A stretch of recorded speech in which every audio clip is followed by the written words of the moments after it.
কীর্তনিয়া ঠাকুরকে কেন্দ্র করে কি এমন ঘটেছিল যে পাড়ার ছেলেটিকে ওইভাবে পিটিয়েছে?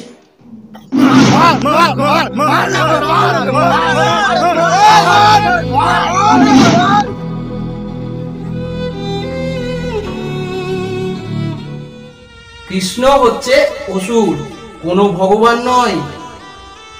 ব্রাহ্মণরা তাকে ভগবান বানিয়েছে। আমি তো চ্যালেঞ্জ করছি, আমার সামনে এসে বসুক, আমি বুঝিয়ে দেব তাকে।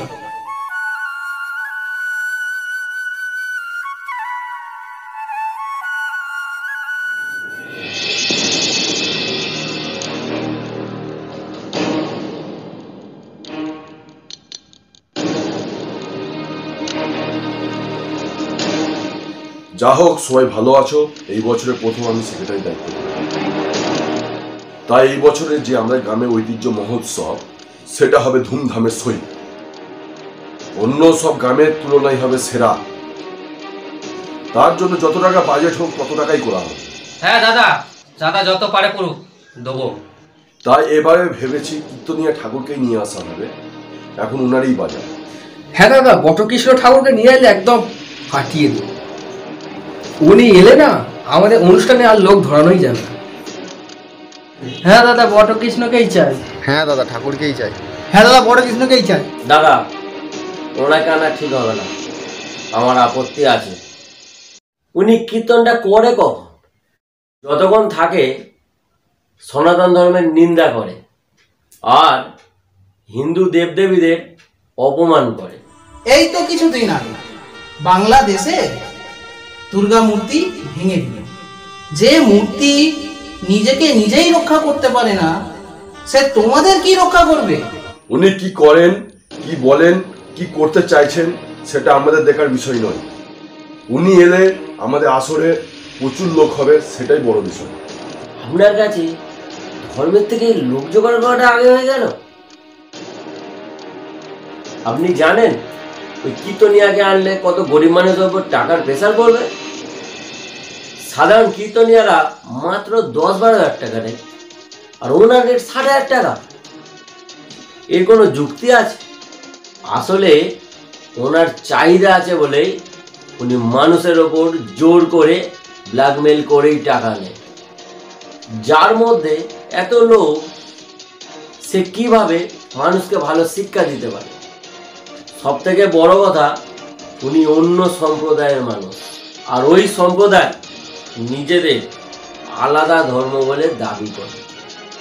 তাহলে সেই আলাদা ধর্মের মানুষের কেন আমরা কীর্তন শুনতে যাব? এই, তুই বেশি বুঝে গেছিস, তোর চাঁদা লাগবে না। এই পরমেশ্বর, ওকে ক্লাব থেকে বার করে দিত। হ্যাঁ দাদা, আমি এক্ষুনি বার করে দিচ্ছি। ঠিক আছে, আমিও দেখবো ওই কীর্তনিয়া কিভাবে আমাদের গ্রামে আসে। আরে বড্ড অশান্তি করছিল, কি 2 পয়সা চাঁদা দিবে তার জন্য বড় বড় কথা। ওরা জানে না আমি সনাতন লজিক্যাল ধর্ম চ্যানেলের দর্শক, আমি সুজিতদার ভক্ত। যাই হোক, এবারে কিন্তু সবাই চাঁদা বাড়বে। যাদের 200 টাকা চাঁদা ছিল তাদের 1000 টাকা করা হবে। দেখি সুজিতদার কাছে যাব, আশা করি উনি কিছু পরামর্শ দিতে পারে। গ্রামে থাকতে গেলে কিন্তু গ্রামের পুজোয় চাঁদা দিতে হবে, কোনো ছাড় হবে না। এই পরমেশ্বর, তুই, আশিস, ঢগনা আর বিপ্লব, এই তোদের 4 জনকে চাঁদা তোলার দায়িত্ব দিলাম। এই সুজন, তুই আর বিজয় 2 জনকে ডেকোরেশনের দায়িত্ব দিলাম। হ্যাঁ দাদা, ঠিক আছে। এই আরো সবাই যারা আছো, তোমাদের সবাইকে কিন্তু দায়িত্ব দেব। তোমরা আমার সঙ্গে পরে দেখা করবে কিন্তু।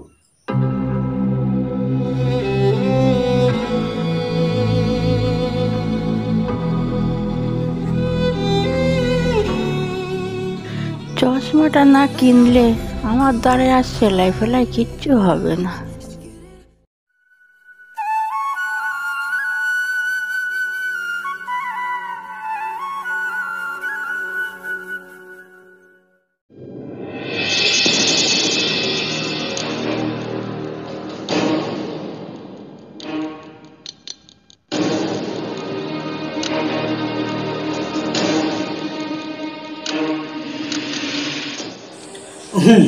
বুঝলাম। ওদের কাছে গরিব মানুষের অর্থ শোষণের থেকে বা ধর্মের থেকে বেশি লোক জোগাড় করে ভাউ খাওয়াটাই মেন উদ্দেশ্য। ওদের জব্দ করতে নয়, আমার একটা বুদ্ধি যথেষ্ট। সেটা কি বুদ্ধি? শুধু ব্রাহ্মণদের চোখ খুলে দিতে হবে। এতে যেমন কীর্তনিয়াও জব্দ হয়ে যাবে, তার সাথে সাথে কেলাবো। তাই? তুমি শুধু তোমার গ্রামের আশেপাশে যত ব্রাহ্মণ ও বৈষ্ণব আছে তাদের ফোন নাম্বার একটি লিস্টে লিখে আমাকে শুধু দিয়ে যাও, তারপর আমি দেখছি কি করতে পারি। দাদা, আমার যত কষ্টই হোক আমি সবার ফোন নাম্বার আনবই। ধর্ম রক্ষার জন্য এইটুকু কষ্ট করতেই পারি।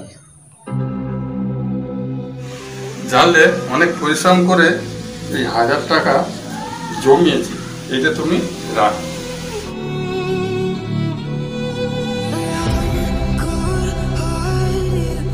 প্রতি বছর তো মোটসবে 200 টাকা করে চাঁদা দেওয়া হয়। বছরে 200 টাকা দিয়ে বাদবাকি 800 টাকা দিয়ে তোমার চশমাটা করে দেবো। ঝাপসা দেখছিলাম, এবার যা চশমাটা হলে একটু দেখতে পাবো ভালোভাবে।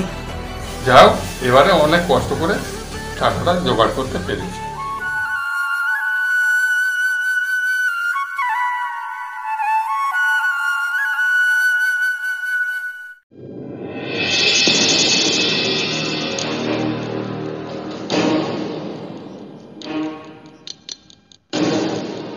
কি কাকিমা, মাত্র 200 টাকা? আমি তো বাবা প্রত্যেক বছরে 200 টাকা করেই দিই। অন্য বছরের কথা বাদ দাও, এবছরে 60,000 টাকা দল আসছে, তাই চাঁদা 200 টাকা নয়, তোমার 1000 টাকা করা হয়েছে। অত টাকা আমি দিতে পারবো না বাবা, এই নাও।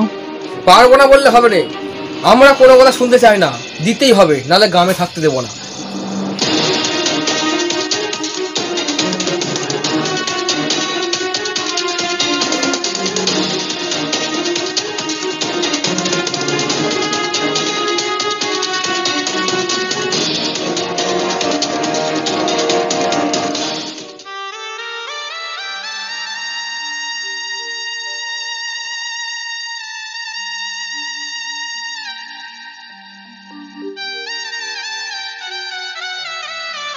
হাই ভগবান, এবারও চশমাটা আর আমার কেনা হলো না।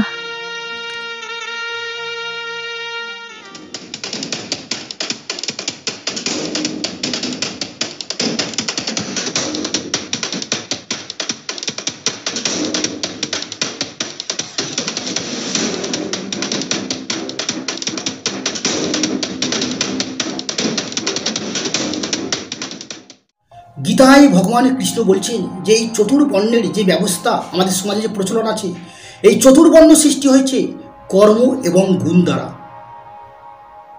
তাই আমরা সেই ব্রাহ্মণকে দিয়েই পূজা করব যার মধ্যে ব্রাহ্মণ্য গুণ এবং কর্ম আছে। শুধু তথাকথিত ব্রাহ্মণ হলেই সে যে প্রকৃত ব্রাহ্মণ এমন কোনো কথা নয়। তাই যে কোনো বর্ণের মানুষ সে তার গুণ এবং কর্ম দ্বারা ব্রাহ্মণ হতে পারে। এই সত্যটাকে আমাদের সমাজকে স্বীকার করতে হবে। তাই যেই মানুষ নিজের যোগ্যতায় ব্রাহ্মণ্য গুণ এবং কর্ম অর্জন করবে তাকে দিয়েই আমাদের পূজা করাতে হবে। দাদা, ওই কাগজে গ্রামের আশপাশের যত ব্রাহ্মণ আর বৈষ্ণবদের নাম্বার আছে। তুমি শুধু এবার দেখতে থাকো আমি ওই ক্লাবের এবং কীর্তনিয়া কি হাল করি। দাদা, একটা কথা বুঝতে পারলাম না, সবাই ওনাকে কেস করে জব্দ করার চেষ্টা করছে, কিন্তু তুমি কেস না করেই জব্দ করে দেবে। ওনার বিরুদ্ধে কেস করে কি করতে পারবে বা কি করতে পেরেছে সেটা আমি জানি না, কিন্তু আমি এই ফোন নাম্বারের দ্বারা শুধু ব্রাহ্মণ সমাজ এবং বৈষ্ণব সমাজের চোখ খুলে দিয়ে এমন হাল করব যেন কোনো হিন্দু ক্লাব ওনাকে ভাড়া করার আগে 100 বার ভাবে যে ওনাকে ভাড়া করে ঠিক করছেন তো। ওই সব ভণ্ড চিটিংবাজ ব্রাহ্মণদের দিয়ে কখনো বাড়িতে পূজা করাবেন না। ওরা টাকা ঝাড়ার জন্য নানান শাস্ত্র রচনা করেছে। মন্ত্রের কোনো ক্ষমতা নেই, এই আসরের কেউ যদি আমাকে মন্ত্রের কোনো ক্ষমতা দেখাতে পারে, তাহলে এই আসরে গান গেয়ে যা টাকা পাবো তাকে সব দিয়ে চলে যাবে। হ্যালো, ঠাকুরমশাই বলছেন? আমি সুজিত বলছি আপনাদের কাছে টাকা বড় না আত্মসম্মান বড়? তাই যদি হয়, আপনাদের কাছে আত্মসম্মান যদি বড় হয়, তাহলে যে সকল আসরে কীর্তনার ঠাকুর আসে সেই সকল আসরে আপনারা পূজা করতে যান কেন? কি আপনাদের সারাক্ষণ ধরে পূজা করি কি 1,000 টাকা দেয়, অথচ ঘন্টায় 20,000 টাকা ওই কীর্তনা নিয়ে সেও যাচ্ছেন সাধু, আর আপনাদের চোর সাজিয়ে দিচ্ছেন, তবুও সেসব জায়গায় আপনারা পূজা করতে যাচ্ছেন। হ্যালো, ঠাকুরমশাই বলছেন?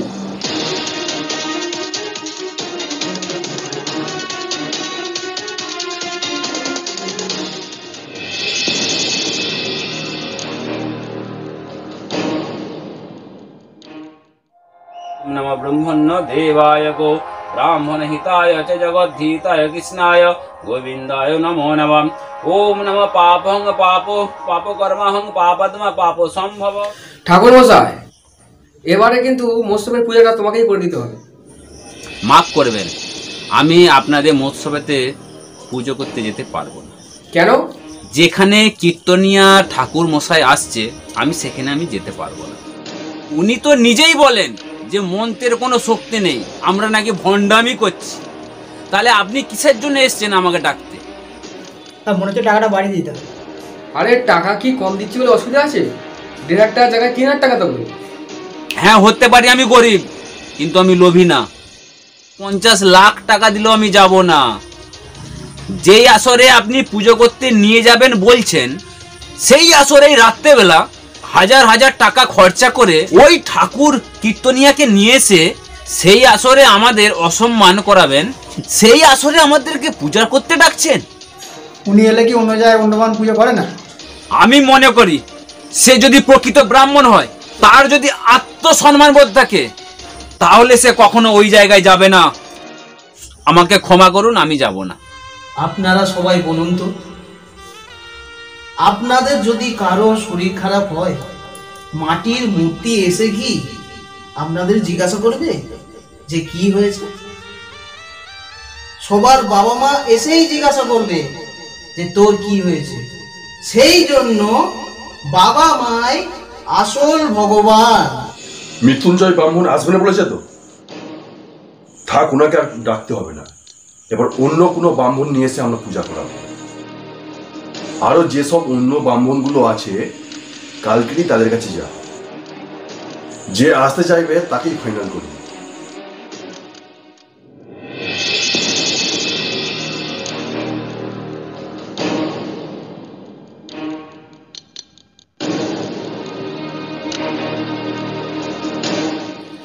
মাফ করবেন, আপনাদের আসলে আমি পুজো করতে যেতে পারবো না। কেন? যেখানে কীর্তনের ঠাকুর আসছেন সেখানে আমি পুজো করতে যাব না। আমাদের মন্ত্রে নাকি ক্ষমতা নেই, আমরা নাকি সব ভণ্ড, তাহলে আপনি ডাকছেন কেন? উনি তো বলেন মূর্তির কোনো ক্ষমতা নেই, ওগুলো সব মিথ্যা, তাহলে আপনি মূর্তি পুজো করতে যাচ্ছেন কেন? সবাই বাবা মা নাকি ভগবান, তাহলে সবাই বাবা মাকে নিয়ে আপনি পুজো করে নিন। আরে পয়সা ক টাকা লাগে বলুন? আপনার যদি কম হয় তাহলে আপনার পয়সাটা আমি বাড়িয়ে আমি করে দিচ্ছি, তবে আপনাকে পুজোটা করে দিতে হবে। আমরা ব্রাহ্মণটা বুঝে গেছি তোমরা কেন ওই কীর্তনিয়াকে আনছো। আসলে তোমাদের ধর্ম প্রচারের উদ্দেশ্য নয়, আসল উদ্দেশ্য লোক জোগাড় করা, আর সেই কারণে আমরা ওই দলে নেই। উনি অন্য জায়গায় এলে তাহলে সেই আসলে কি অন্য ভবন পুজো করে না? তোমরা সব বেশি বেশি। উনি ঘন্টায় 20,000 টাকা নিয়ে উনি হয়ে গেলেন সাধু, আর আমরা দীর্ঘক্ষণ পরিশ্রম করে সামান্য পারিশ্রমিক নিয়ে আমরা হয়ে গেলাম ভণ্ড। কি বিচার মায়ের! তাই মাফ করুন, আপনারা এখন আসুন। যে যাই যাক, আমি যাব না। যে যাই যাক, আমি যেতে পারবো না। আমাকে মাফ করো, আমি যেতে পারবো না। সুজিত আমাদের চোখ খুলে দিয়েছে, আমরা ভুল করে ওখানে কখনো যাব না। এখানে কীর্তনীয় ঠাকুর আসছে, সেখানে আমি যাব না। কি বলিস রে? কোনো ব্রাহ্মণ আসতে রাজি হচ্ছে না? হ্যাঁ দাদা, এ তো খুব চিন্তার বিষয়। ব্রাহ্মণ না পাওয়া গেলেও কোনো প্রবলেম নেই, বৈষ্ণবকে দিয়েও মৎস্য পোড়ানো যায়। হ্যাঁ ঠিক বলেছিস, বৈষ্ণব দ্বারাও তো মৎস্য হয়। তোরা কালই সমু বৈষ্ণবের বাড়ি যা। এবারে কিন্তু আমাদের মৎস্যটা আপনাকে দিয়েই করাবো, ব্রাহ্মণকে দিয়ে করাবো না। দেখুন, আপনারা এসছেন ঠিক আছে, কিন্তু আমি ওই আসরে যাব না। কেন? যে আসরে কীর্তনীয় ঠাকুর আসছে আমি সে আসরে যাব না। উনি নিজেই বলে বৈষ্ণবরা ভণ্ড, তা সেই প্রশ্নকে ডাকতে এসেছেন কেন? যিনি আমার প্রিয় কৃষ্ণকে অসুর বলে, যিনি সর্বসময় বৈষ্ণব নিন্দা করে, যিনি সনাতন ধর্মকে মানে না, সেই কীর্তনীয় আসরে আমি পূজা করতে যাব না। আরে পয়সা ক টাকা লাগে বলুন? যেখানে আমাদের পূজা করাতে নিয়ে যাচ্ছেন সেই আসরে সন্ধ্যেবেলা লোক ভাড়া করে নিয়ে আসে আমাদের সাধুগুরু বৈষ্ণবের নিন্দা করাবেন, সেই আসরে আমরা পূজা করতে যাব? আপনার যদি কম হয় তাহলে আপনার পয়সাটা আমি বাড়িয়ে আমি করে দিচ্ছি, তবে আপনাকে পুজোটা করে দিতে হবে। 3 লক্ষ টাকা দিলেও আমি যাব না। সে যদি প্রকৃত বৈষ্ণব হয়, তার যদি আত্মসম্মান বোধ থাকে, সে যদি কৃষ্ণকে ভালোবাসে, সে কখনো ওই আসরে যাবে না। আপনারা আসুন, আমাকে মাফ করুন। যদা যদা হি ধর্মস্য গ্লানির্ ভবতি ভারত অভ্যুত্থানম অধর্মস্য তদাত্মানম সৃজাম্যহম পরিত্রাণায় সাধুনাং বিনাশায় চ দুষ্কৃতম ধর্মস্থাপনার্থায় সম্ভবামি যুগে যুগে। অর্থাৎ হে ভারত, যখন ধর্মের হানি হবে, অধর্মের বৃদ্ধি পাবে, তখন আমি নিজেকে সৃষ্টি করব। এখানে শ্রীকৃষ্ণজি নিজের জন্মভূমি রক্ষার্থে নিজের সৃষ্টি হওয়ার ইচ্ছা প্রকাশ করেছেন মাত্র। এখানে কোথাও অবতার হিসাবে জন্ম নেবেন এমন কথা উল্লেখ নেই। তাই কোনো অবতার জন্ম নিয়ে আমাদের ধর্ম রক্ষা করবে এমন ভাবা উচিত নয়। সেই শ্রীকৃষ্ণজির আদর্শকে নিজের মধ্যে প্রতিস্থাপন করতে হবে, অর্থাৎ নিজেকে শ্রীকৃষ্ণজি গড়ে তুলতে হবে। নিজেকে শ্রীকৃষ্ণজির মতো এবং রামের মতো ধর্ম রক্ষক গড়ে তুলতে হবে। শুধু কৃষ্ণের নাম শুনলে বা কৃষ্ণের লীলা শুনলে কিছু হবে না। সনাতন ধর্ম রক্ষা তখনই সম্ভব হবে যখন আমরা নিজেকে কৃষ্ণ এবং রাম গড়তে পারবো। ওনারা যখন নিজেদের আলাদা ধর্ম বলে দাবি করে, তাহলে সেই ধর্মের মানুষ আমাদের হিন্দু ধর্মের আসরে গান গাইতে আসছে, ওকে ক্যান্সেল করা উচিত। না না, এটা আমি মেনে নিতে পারবো না। ব্রাহ্মণ ছাড়া পূজা হতেই পারে না। ব্রাহ্মণ ছাড়া পুজো হতেই পারে না, আমরা এটা মানি না। ব্রাহ্মণ ছাড়া আমরা পুজোই মানবো না।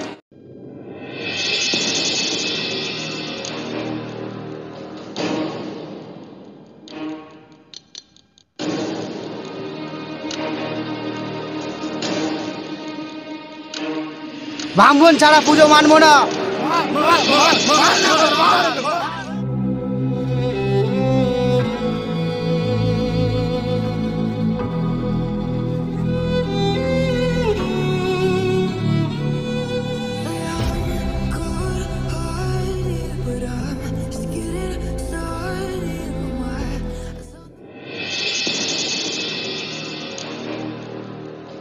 দাদা সুজনকে পিচ রাস্তায় ফেলে খুব কেলিয়েছে। এই কি বলিস?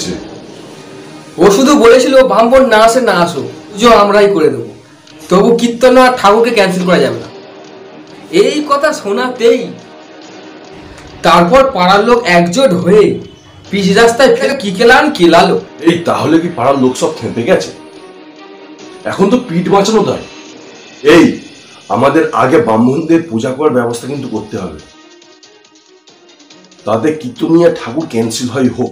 জীবিত মানুষের পিণ্ডদান করলে সে নাকি মারা যায়। তাহলে তোমরা কি ভাবছো, ব্রাহ্মণরা কি আমার নামে পিণ্ডদান দেয়নি? কই, আমার একটা চুলো কি কেউ বাঁকাতে পেরেছে? ওসব মন্ত্র পিণ্ডদান ওসব কিছুই হয় না, ওসব ভণ্ডামি। এইসব জানতে বোঝা লাগে। আমাদের ধর্মটাই আগে, দর্শকের দরকার নেই। ক্লাবের সেক্রেটারি বেশি মাথা মারছে, ওনার ব্যবস্থা আমি নিচ্ছি। ব্রাহ্মণ যদি না আসে, তোমরা আমার সাথে থাকো, আমি তারপর দেখছি। আমরা একটা পরিস্থিতির চাপে পড়ে আপনার প্রোগ্রামটা বন্ধ করতে বাধ্য হচ্ছি। আরে মশাই, যখন তখন প্রোগ্রাম ক্যান্সেল করলেই হলো নাকি? আরে আপনি পরিস্থিতিটা বুঝছেন না। টাকা পয়সার সমস্যা হচ্ছে, বলুন কমিয়ে নেবো। এখন আপনি যদি 6,000 টাকায় আসতে রাজি হন, তবুও আপনাকে আমরা আনতে পারবো না। হ্যাঁ, 60-এর জায়গায় 6 নিলেও নেবে না? আমি এতদিন শুনে এসছি যে উনি ব্রাহ্মণদের ব্যবসা বন্ধ করে দেবে, কিন্তু এখন দেখছি সম্পূর্ণ উল্টো। ইচ্ছা করলে ব্রাহ্মণরা ওনার ব্যবসা বন্ধ করে দিতে পারে। कितने जतनों से सबको ना सजा